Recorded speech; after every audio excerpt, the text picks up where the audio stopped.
Hi and welcome back to Explaining History. Now, if you're watching this, you might well be grappling with the complexities of Stalin's rise to power. If you are, I'm going to explain that for you now. So Stalin was a fairly minor member of the Bolshevik Party in 1917. He's one of the few Bolsheviks that's still in Russia when the first revolution, the February Revolution, breaks out. And he rushes back to the capital, back to Petrograd, and is there when Lenin arrives. Lenin's actually extremely angry when he arrives and berates Stalin and his companion Kamenev, says, why haven't you seized power yet? Stalin quickly falls into line behind Lenin and realizes that Lenin is the leader of the party and the person upon whom one can build a career. Stalin's big break is in 1921 when he's made general secretary of the party.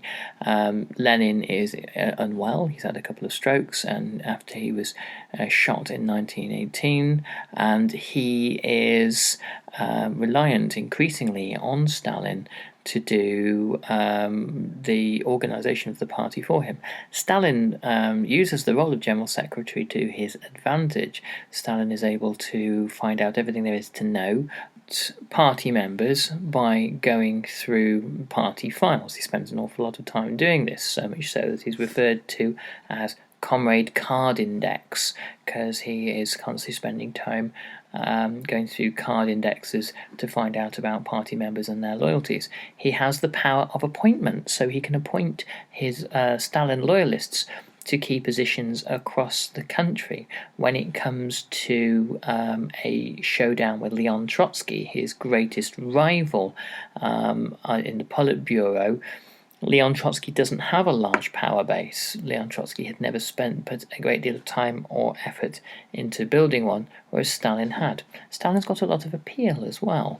He is seen as a working class, salt of the earth kind of guy who doesn't mind getting his hands dirty, and this is more popular with the new influx of working class party members that are coming into the Bolshevik Party.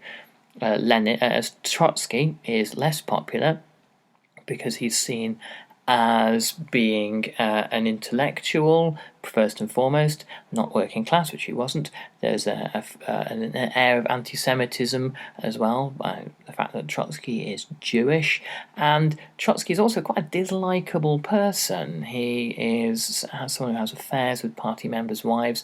He writes about other party members in very caustic terms in the various revolutionary newspapers and extremely rude about people. Very difficult person to get on with. Also, there's quite a lot of grudges towards Trotsky, as during the Civil War, as Commissar for Military Affairs, he'd had a number of party members shot on the front line for retreating in front of the enemy and other such imagined slights. Trotsky is Stalin's first victim, exiled to Siberia in 1925 and thrown out of the country in 1929, assassinated in 1940.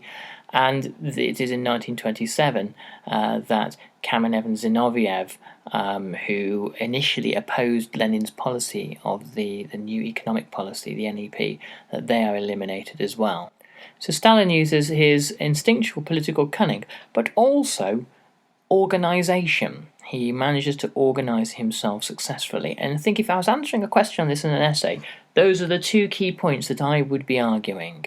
It's also worth mentioning that his opponents were far less sophisticated in their political preparation. Now, I hope you found that useful. I've tried to keep it as quick and short as possible. I'm going to put a link underneath this video, so there's some more info for you on my website. If you get over there now, you can access a bunch more stuff that's going to be really useful for you in studying Russian history. Anyway, thanks for listening, and I'll catch you on the next video. Bye-bye.